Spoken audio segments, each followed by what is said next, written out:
ভারতে অনুষ্ঠিত 2023 ওয়ানডে বিশ্বকাপের পর্দা উঠছে আগামী 5 অক্টোবর। প্রথমবারের মতো এককভাবে এবারের আসরের আয়োজন করছে ভারতীয় ক্রিকেট বোর্ড বিসিসিআই। আগামী 19 নভেম্বর আহমেদাবাদের নরেন্দ্র মোদী স্টেডিয়ামে অনুষ্ঠিত হবে ফাইনাল ম্যাচ। এরই মধ্যে ক্রিকেট প্রেমীদের মনে প্রশ্ন জেগেছে, এবারের শিরোপা জয়ীরা প্রাইজমানি হিসেবে কত টাকা করে পাবে, রানার্স আপ দলের জন্যই বা কী থাকছে। আইসিসি জানিয়েছে, পুরো টুর্নামেন্টের জন্য বাজেট ধরা হয়েছে মোট $1 কোটি। টাকার অঙ্কে এর পরিমাণ দাঁড়ায় 109,72,86,000 টাকা। এবারের আসরে শিরোপাজয়ী দল পাবে $40 লাখ বা 43,89,14,000 টাকা।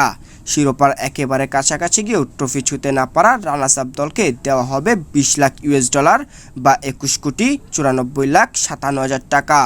সেমিফাইনাল থেকে বাদ পড়া দুই দলের প্রত্যেকে পাবে $8 লাখ বা 8,77,82,000 টাকা করে। এবারের আসরে গ্রুপ পর্ব থেকে বাদ পড়া দলগুলো আইসিসির বণ্টিত অর্থের ভাগ পাবে। গ্রুপ পর্ব থেকে বাদ পড়া 6 দলের প্রত্যেকের জন্য বরাদ্দ থাকছে $1 লাখ বা 1,09,77,000 টাকা। এছাড়া গ্রুপ পর্বের প্রত্যেক বিজয়ী দলের হাতে তুলে দেওয়া হবে $40,000 বা 43,89,000 টাকার প্রাইজ মানি।